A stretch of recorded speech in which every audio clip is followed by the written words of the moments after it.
Now it's time to talk about alternative investments. And in here we have some interesting material. I think it fits very well with a lot of the other material and the conceptualization of the sort of the penumbra of the CFA, that is, or the CFA curriculum rather. So we see that we've got these alternative investments. We can think of them in terms of return enhancement, in terms of diversification play and the efficient frontier and all those types of things. So this is really a very interesting material.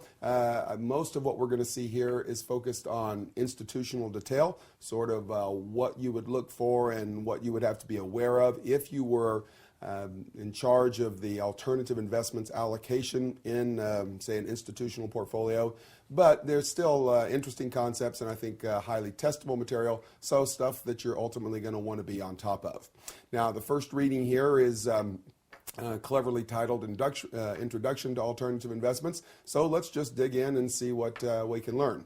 So categories here. Now you have to remember that what we're doing is contrasting alternative to traditional investments. So traditional would be sort of the investment grade bonds, blue chip common stocks or large cap common stocks, all of the money market instruments, those types of things. So all of that would be the traditional investment side of the portfolio. And now we're going to go over and look for the alternatives. So this is going to be things like hedge funds, which I personally think that a hedge fund can mean just about anything today, so everybody wants to be called a hedge fund, but certainly doesn't mean that they take on hedging strategies, at least not anymore. So this refers more to sort of an attitude and the legal structure and compensation scheme behind this more than anything else.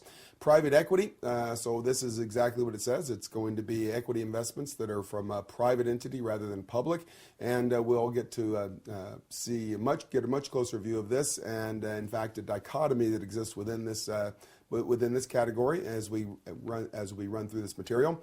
Real estate, which has been over the last, 30 years, the traditional domain of alternative investments. So I don't consider myself to be particularly old. In fact, if I'm not looking in the mirror, I don't feel old or fat.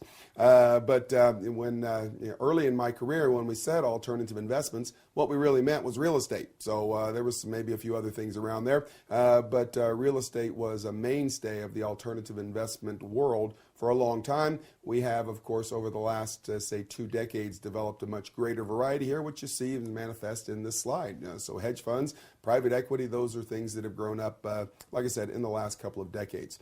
Also commodities, so this is, of course, commodities as in raw materials, gold, wheat, those types of things.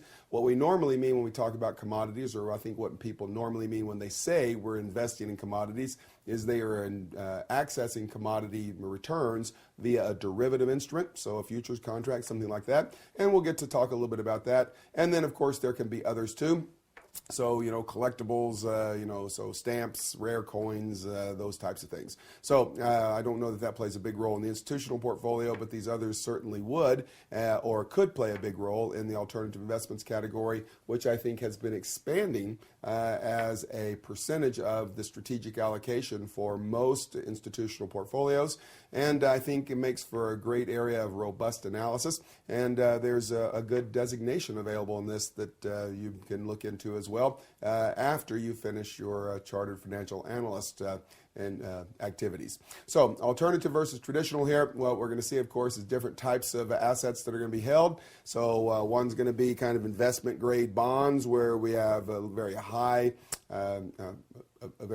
expectation for the amount of volatility. That is, the amount of volatility is going to be low, and where our expectations are very strong that that's going to be the case. And we're going to, buy large cap common stocks, those types of things.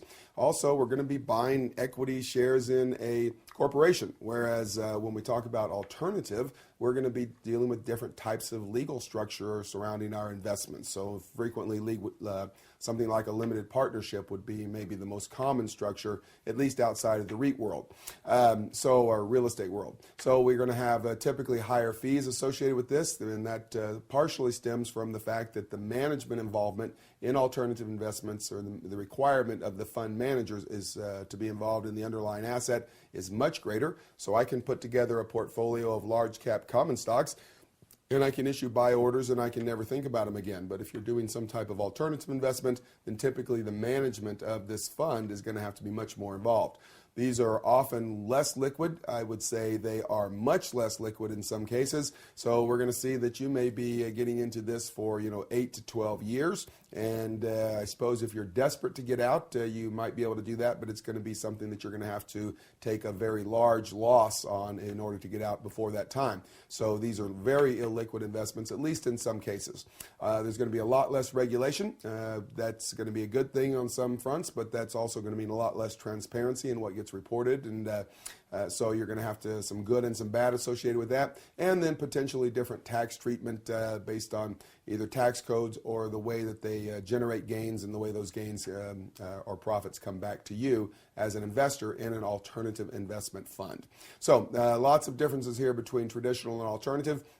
And of course, what we're really trying to get to is the idea of return and diversification. So we're trying to push that efficient frontier out by having lower correlations. So one of the earmarks of alternative investments is that they have low correlation with traditional investments. So if you look at traditional investments, a stock portfolio, investment grade stock portfolio, and large cap, I should say that differently. An investment grade bond portfolio and a large cap stock portfolio, well, the correlation is going to be relatively high. But if you look at those traditional investments and you correlate them with an alternative investment, then you're going to see that they have lower correlation. So the correlation with traditional versus alternative should be lower than traditional versus another category of traditional. They also typically have, or at least over some time periods have had, higher average returns. So we're going to get some diversification benefits. Maybe we're going to get a kick to the return portion of our portfolio. And that is what has made, both of these attributes is what made alternative investments so popular. And the reason I think we've seen it expand as part of the strategic asset allocation in institutional portfolios. Now, there are some problems with that. And the problems are when we talk about, correlation, and that's basically a risk argument. When we talk about higher average return, well, when we look at these funds, we have to recognize that we have some empirical data, and we can look at that empirical data and make our normal calculations, and those calculations would say, oh, these have, reasonable risk given the return, they have higher return, all those types of things. Well, the trouble here is that the return measures may be biased upward, okay, and the risk measures be biased downward. So if we could observe truth, so we didn't have the biases inherent in empirical analysis, well, what we see is from the empirics, we see high return and low risk. But if we could observe truth, that's pulling down return and perhaps pushing up risk. Well, these may not be as good an investment as we sometimes think. So that the bias here comes from this notion of survivorship bias, would be one example. So survivorship bias says, look, if you want to understand what's going on with hedge funds, you want to understand their risk return parameters, well, how would you gauge that? Well, if your answer is, I'm going to go out and I'm going to find the largest 100 hedge funds or a couple hundred hedge funds, and I'm going to take their historical performance over the last 20 years and see what the mean return was and what the standard deviation of returns are for this particular set, well, you're going to have problems with that, right? Because when you look at those funds that you've gathered today as the largest couple hundred funds, well, you look back over the last 20 years, and what you see is that there's some obvious exceptions. There's been some funds that have famously flamed out, right? So they had minus 100% returns. They're gone. They're no longer in the sample. So you can't just take the funds that are survivors today and then work backwards, because you're taking those out that have had minus 100% return and obviously took risky positions to get there. So sure, that's going to bias returns upward if you don't include the bad stuff, and it's going to bias risk downward if you don't include the bad stuff. So you're getting bias on both sides. We also have backfill bias. If we try to go back in and fill in these firms, well, the ones that we're filling in with are still survivors, right? So even if we try to compensate for this, getting around survivorship bias is a very difficult thing. Okay, so looking here at the hedge funds a little more closely, so these are typically structured as limited partnerships. So this is not a public entity. We have a general partner that is going to be the fund, whoever's putting the fund together, and then all the limited partners. So you're buying in, you're going to commit some capital. They typically use leverage. Okay, they would use derivative securities when necessary. They can short sell. This is one of the ways we control this is they are investors here are limited to qualified investors, which is going to mean different things in different jurisdictions, but you can think of this as people that are supposed to be sophisticated, and the measure of sophistication is often wealth, but nonetheless, which isn't a very good measure in many cases, and I can think of a few starlets that come to mind. Anyway, so, but this qualified investors are supposed to keep it out of, being offering the opportunity to unscrupulous people to take advantage of, the working class. I don't know if that's a good term, but people who you would not normally be expect to be well qualified or well schooled in the subtleties of alternative investments. Okay, so we can see things in here that are going to be important to us. Something like a lockup period. That's the minimum time before you can request a withdrawal, and this is measured in years, right? So 8 or 9 or 10 years would not be uncommon for a lockup period. And then once you get to where you can withdraw money, you still have a notice period. So you got to say, okay, I want some of my money back, and you have to give them 30 or 60 or 90 days notice in order for the fund managers to be obligated to fulfill your redemption request. And so it's something that, like I say, once you get into this, it's going to be hard to get out of it. So you got to be careful on the getting inside. Now, what about strategies here? So if we think of hedge funds, well, hedge funds, the strategies that hedge funds can pursue are as varied as the ability that the human mind has to conceive strategies. So there's just strategies out there all over the place. What you have to do is be able to look at these major strategies and then sort of think about where the fund we're examining would fall within these categories. So first of all, we can think in terms of an event-driven strategy. So that's looking at some type of event like a merger or acquisition, saying, well, what's happening here? So was there something we can do to take a position here that we can benefit from? So, the typical merger arbitrage is, okay, we have an announced merger. So what we see is that the price of the target firm runs up. And then when the merger is completed, there's another little bump right after the announcement. So you can think of this in terms of financial economics as there is the complete impact of the merger on the target firm is not impounded into price immediately because there's still the uncertainty about whether or not the merger is going to go through. So what a hedge fund would do here is to say, well, what is the size of the bump we'll get when the merger is completed, and do we have any way to generate some special insights into whether or not the merger will actually be completed? So they're going to try to take advantage of that second little bump, and of course they're going to lever it up into big returns. So distressed or restructuring firms investing. So this is just going to be buying into firms that are being restructured if you think it's going to increase value.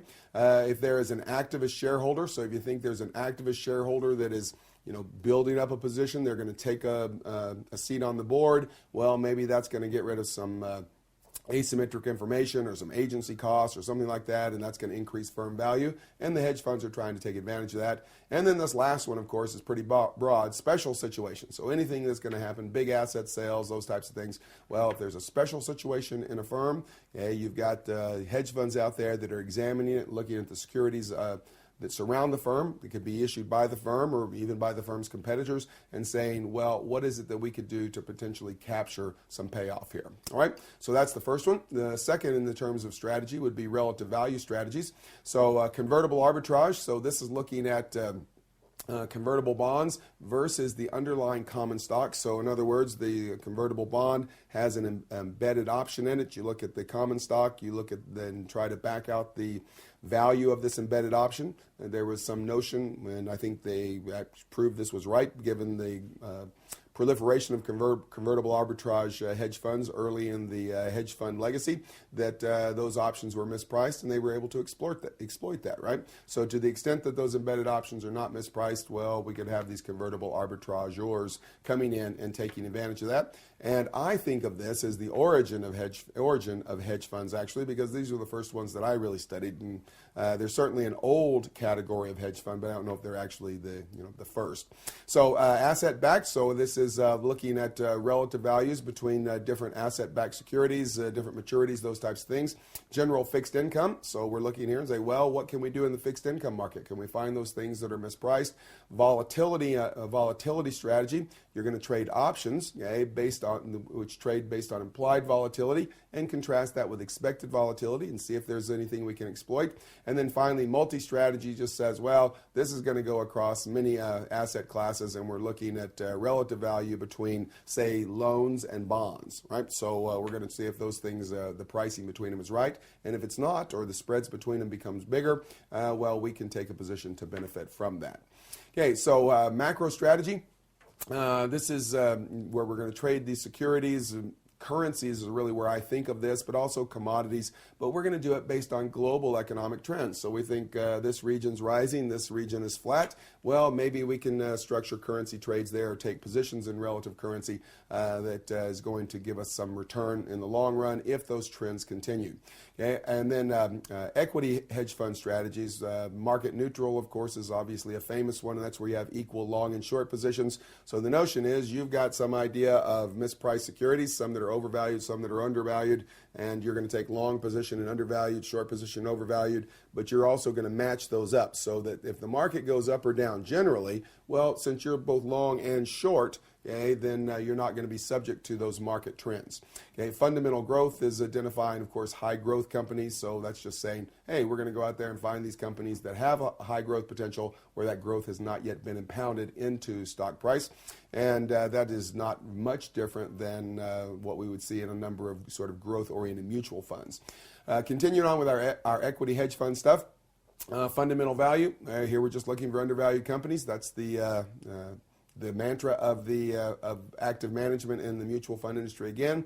Quantitative directional just says, look, we're going to take a position based on which way we think the market is headed, or the sector, or some industry, but we're going to have a net long or short exposure based on that. And then short bias just says, well, we think net there's a number of things out there we should be shorting, and we're looking for those things that will pay off if we take short positions. So a number of different strategies, and I think this is a nice categorization, but you got to remember that in the real world it will be much broader than this. But for the purposes that we are looking at, that is in preparation for the CFA exams, then what you need to be able to do is read a very basic description of what the hedge fund does, and then map that back into these strategies. So there's not that many of them. So if they're talking about taking long and short positions, well, that ought to tell you something immediately about what in long and short positions in equities. That ought to tell you something about, well, they're trying to stay neutral to the market, right? So if they're both long and short in roughly equal amounts,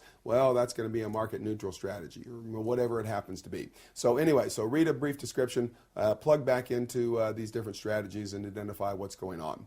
There's also a fund of funds. And this just says I'm not actually going to do any investing, but I'm going to take your money and I'm going to allocate to hedge funds. So this is an investor or a fund that invests in multiple hedge funds. The problem with that is, the advantage, of course, is that it gives you some professionals to pick your hedge funds, but they also add an additional layer of fees, which, as we'll see later, is actually pretty expensive. So valuation issues here. Well, so valuation issues, we've got lots of different positions, long positions, short positions, derivative positions. We've got counterparty risk, all those types of things going on. So there's valuing hedge funds is in fact very difficult. What we ought to do to be conservatives when we're looking at long positions, we ought to use the bid prices. Okay, short positions ought to use the ask prices, because those are the prices we could get if we were closing out our positions. So if we were closing out something long position, we'd get the bid. Is the reason behind that. So values for non-traded securities. We're going to have to come up with pricing models, and we're going to make sure those pricing models are the best available. Now, I don't know that they're accurate, but the best available. And then illiquid securities. Well, how are you going to deal with that? Well, you probably, if you have an illiquid security, you got some idea of what the market price is, but you want to be able to account for the fact that you have this illiquidity. So either it's going to take you a long time to get out of it, or you're going to have to accept a lower price. So we need to somehow build that into our hedge fund valuation stuff. And then our trading NAV, net asset value for trading purposes, if you want to think of it that way, is adjusting for this idea of illiquidity. So we're trying to impound that illiquidity into our valuation models. Okay, so how about a quick problem here? So if we look at this, we say, all right, so the hedge fund manager has taken a large levered position long the euro and equally large levered position short the yen. the most likely classification of this hedge fund strategy is A, market neutral, B, special situations, or C, macro strategy.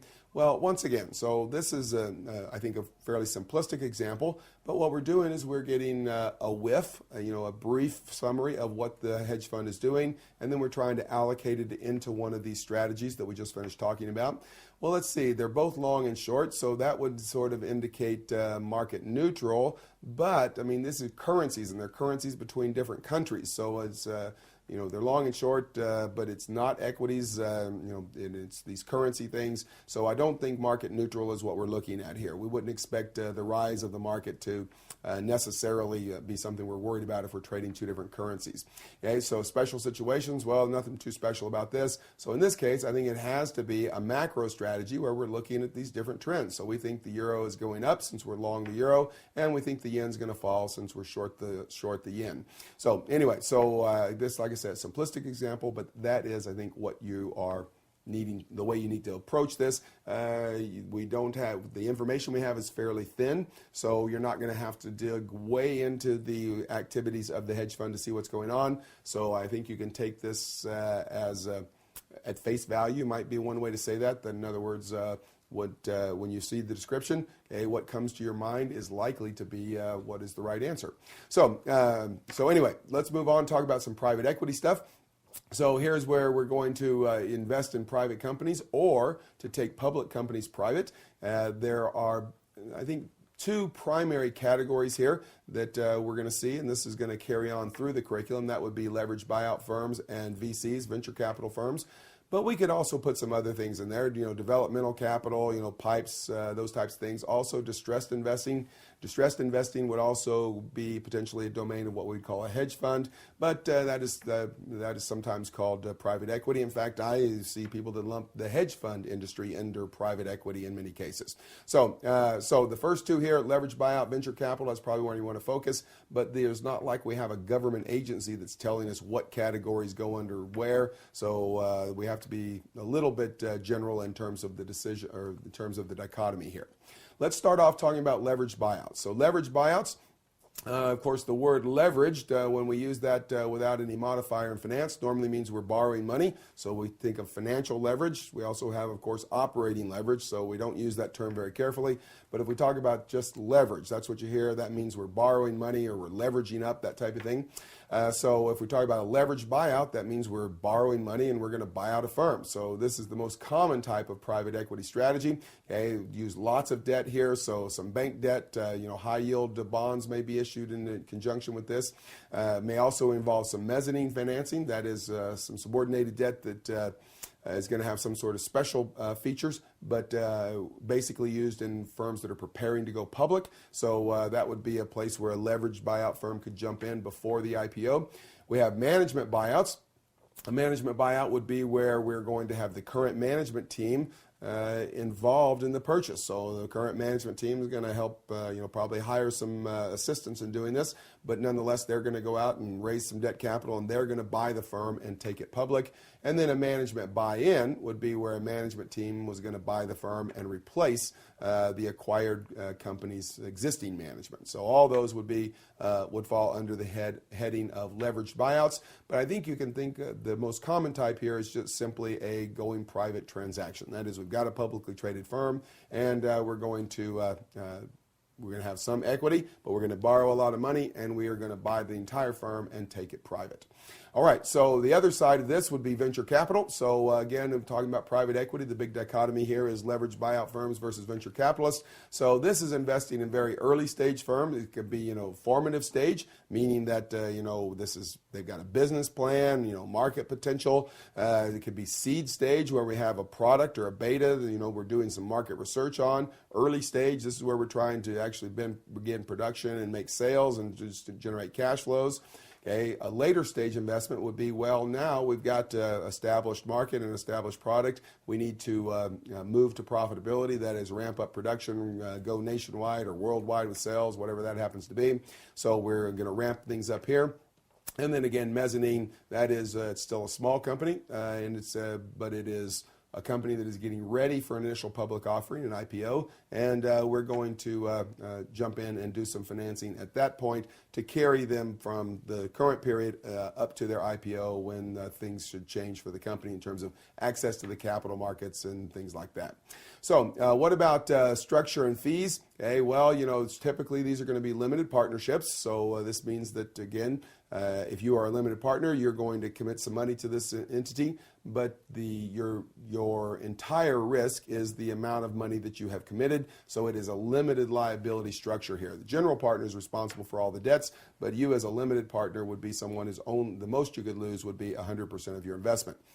And so these investors, they're the ones that are actually funding this, and they're going to provide, committed capital, which the manager of the fund is going to draw down. So you can think of this as we're getting lots of people, and they're all putting in $1 million, and that's going to be a fund of, we'll just call it $100 million.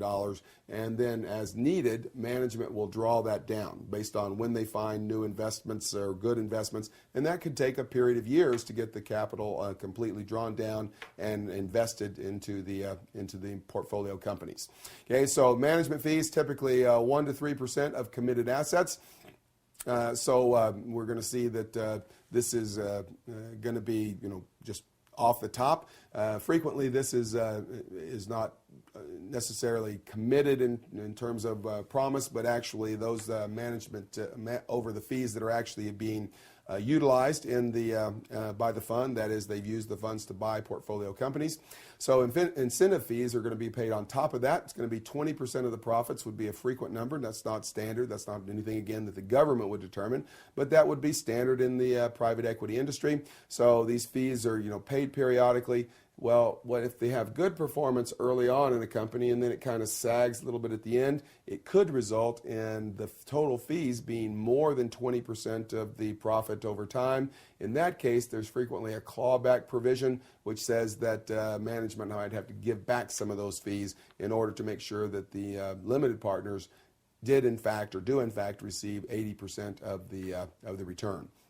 All right, so what about exit strategies here? So again, thinking either for LBO or for VC firms, then once we get in, well, eventually we want to get out. 5 or 10 or 12 or 15 years is going to be long enough, right? So maybe a little shorter than 5 in some cases. But if you're going to get in, you're doing this with the idea that you're not going to own this company forever.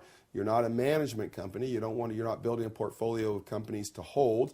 You're going to do something with them, right? You're going to help it grow, become profitable, and then sell it, or you're going to, re-engineer the firm and generate higher returns, and then take it public again. Would be one strategy for an LBO firm. So anyway, so what are the exit strategies here? Okay, we could have a trade sale. That's where we're going to sell a portfolio company to a competitor. So we've done something to make it valuable to somebody else along the chain here. Well, they're going to buy it. A secondary sale, that's where we're going to take one of our portfolio companies and sell it to other private equity investors. Maybe they think they've got some reason that they can, take this to the next level better than we could. The granddaddy of these exit strategies, of course, is an IPO, and that's where we're going to take them public. And that generally leads to the highest returns, but it's very sensitive to timing, and also is a relatively, at least in the VC world, a relatively rare outcome because things have to work just right in order to get there. But when it does, that is usually makes for a pretty happy day. So recapitalization. So we're going to issue, the portfolio company is going to issue debt to fund dividend payments to the equity holders, when the equity holders are, of course, the investors in the private equity fund.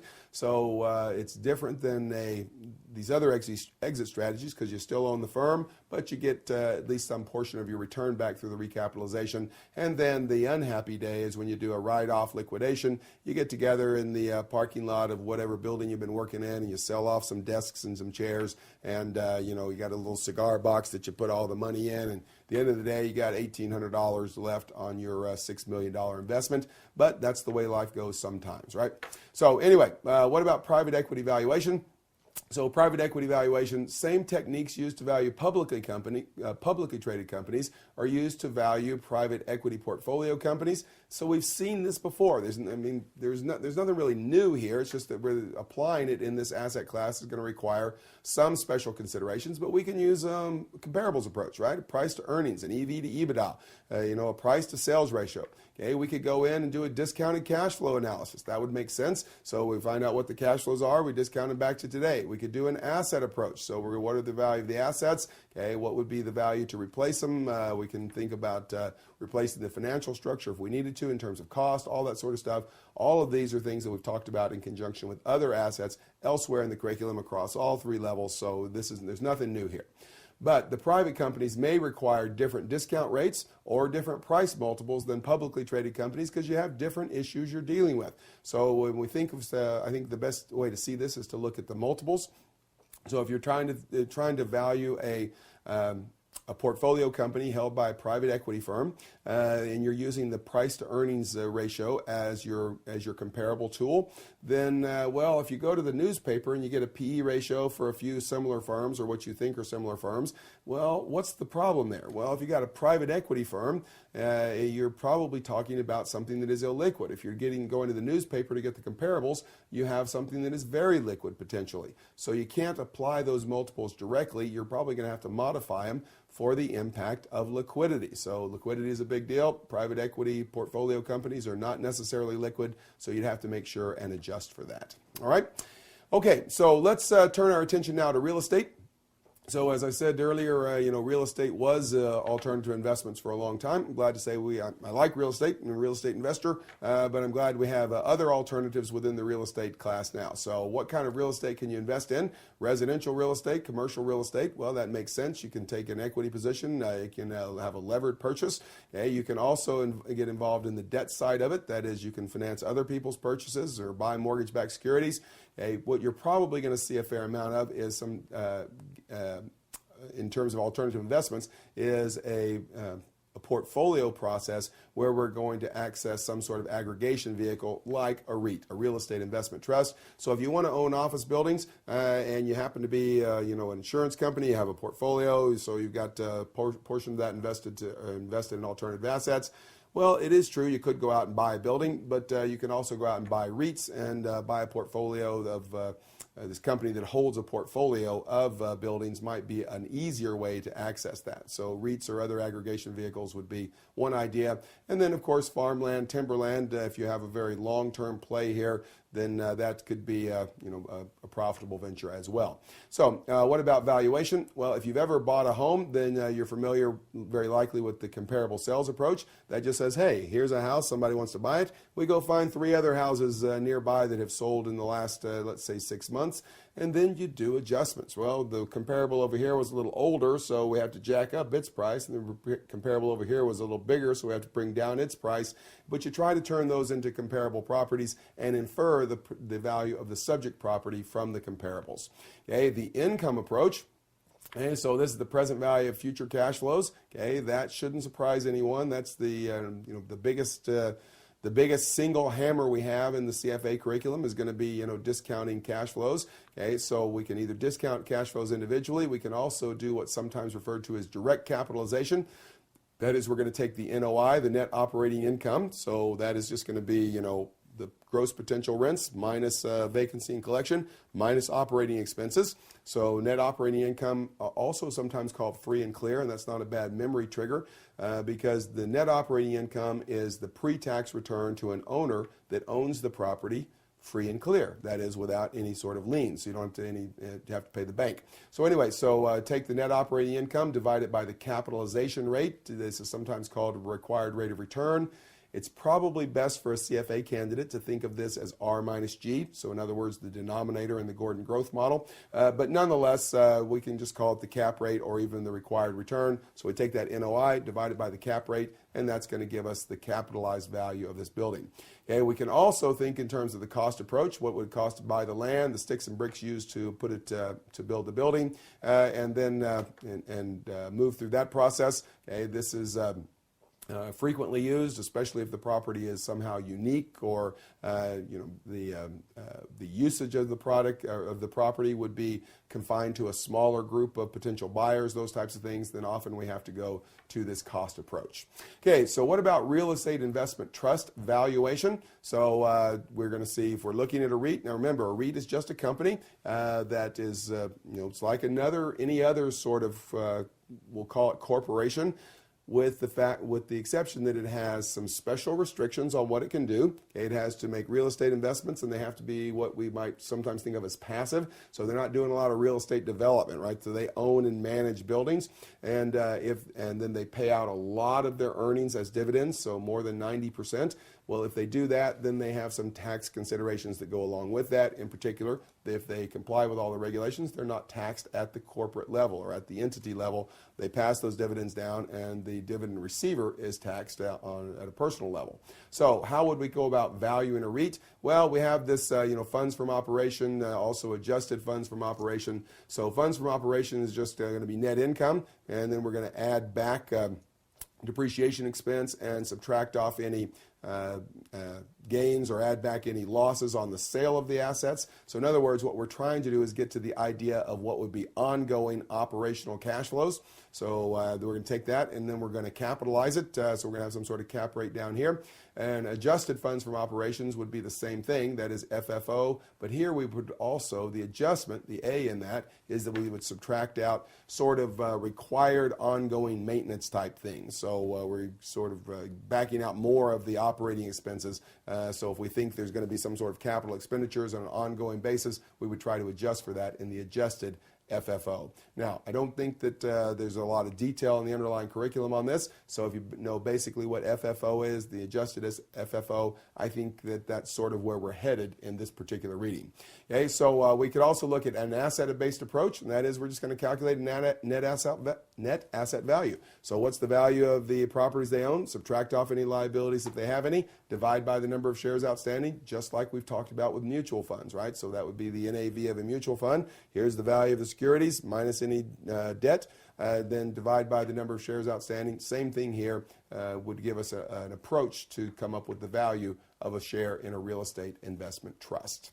All right, let's talk about the commodities for a little while. So commodity exposure, it's most commonly gained through derivatives. So we're talking about, commodities. Let's think wheat, it would be a commodity, right? So we're going to normally access exposure to these things through derivatives rather than outright ownership. But outright ownership could be a possibility as well. The return here comes through price changes.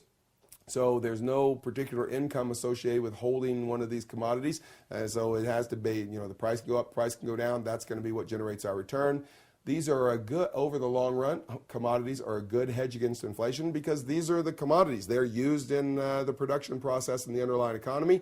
So if there is inflation, well, it's these things that are going up in price, right? So if you're long commodity exposure, okay, and there's inflation, well, these things are going to go up in price, and that's going to give you an inflation hedge associated with that investment. Now, we can access these through commodity ETFs, so just an electronically traded fund is going to be available to investors whose shares who are restricted to equity shares. So if you want to have, if you can only invest in equities, well, maybe you can get some commodity exposure through the ETFs. We sometimes refer to those types of things as rule breakers. Anyway, but nonetheless, the commodity ETF here would be one way to access commodity exposure. So shares of commodity producers. So who is it that's actually putting the commodities together? Who is it that's producing them? If you buy those companies, well, they tend to move like the underlying commodity. Now, there is less than perfect positive correlation here, so it doesn't move exactly like the commodity because there's still the overlay of the corporation, and that's going to have management decisions involved in it, and to some extent the risk proclivities of the management team and all those types of things. But still, if you want to gain access to to exposure and the underlying inputs to the production process in an economy, then one way to do that would be to buy firms that produce these commodity goods. So managed futures funds. So just like the name say, these are managed. That means actively managed funds that look at commodity investments in these underlying commodities. Individually managed accounts can do it, and of course commodity sector funds would also be something you could turn to as a way to gain access to this particular asset class. Now, what about valuation? So valuation stuff here, and I think that this is something that you want to slow down on just a little, make sure you understand what's going on. So the basic valuation model up here, and this is maybe a little more than the basic model, but when it comes to commodities, this is what we would be thinking. So this is a futures pricing relationship. And if we went to a financial future where we didn't have to worry about storage and that sort of thing, then we could get rid of this stuff on the bottom. So I'm going to scratch that out for just a minute, and we'll bring it back to talk about commodities. But if we were talking about, you know, a T-bond contract, right? So it's a futures